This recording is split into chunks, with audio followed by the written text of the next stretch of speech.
Mardi 12 mars. Nous sommes au temple de Tirukalikundram, situé tout en haut d'un grand rocher. Chaque matin, à 11h30 précise, les fidèles accomplissent la longue et fatigante ascension pour assister à la cérémonie des aigles blancs.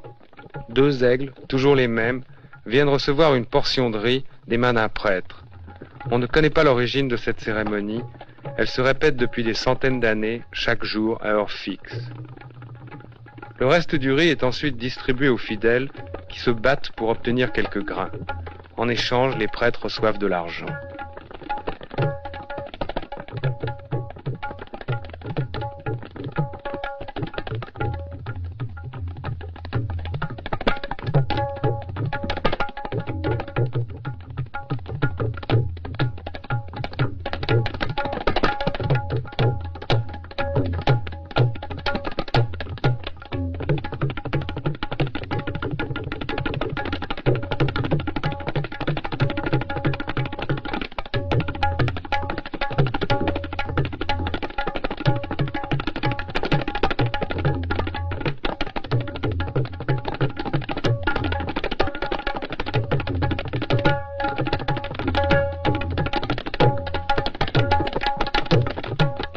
Prêtres voleurs, fidèles crédules et généreux, main tendue pour donner et recevoir, partout les mêmes images.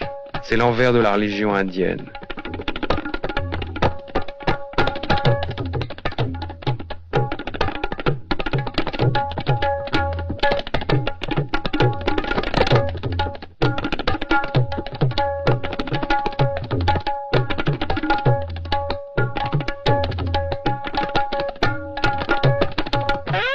Qui profite de tout ça?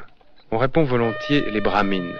Ce sont eux qui occupent le sommet de la hiérarchie des castes et leur fonction traditionnelle est la prêtrise.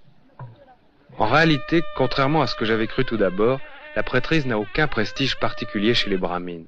Elle est même considérée comme dégradante. Les brahmines occupent souvent des fonctions importantes dans la société et ceux qui sont prêtres sont un peu les laissés pour compte, ceux qui n'ont pas réussi ailleurs ou pas pu faire autre chose, les plus pauvres et souvent les moins instruits. Beaucoup de prêtres ne savent pas lire. Ils récitent sans les comprendre les prières en sanskrit, la langue des textes sacrés. Qui plus est, beaucoup de prêtres ne sont même pas brahmines, en particulier dans le culte de Shiva. Décidément l'un des compliqués.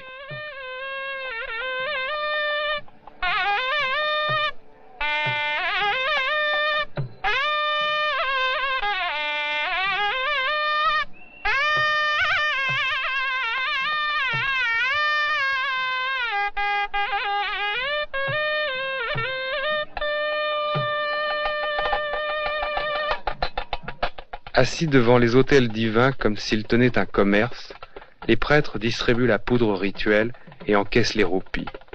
Ils présentent les offrandes aux dieux, les noix de coco, le riz, le beurre, l'encens, les fleurs, le camphre. Prêtres ou laïcs, les brahmines du Sud m'ont toujours frappé par leur arrogance. Imbus de leurs privilèges, austères, très religieux, ils sont strictement végétariens et observent encore aujourd'hui d'innombrables tabous d'impureté. Ils ont des restaurants spécialement pour eux dans les villes. Les brahmines pauvres, quand ils ne sont pas prêtres, sont souvent cuisiniers.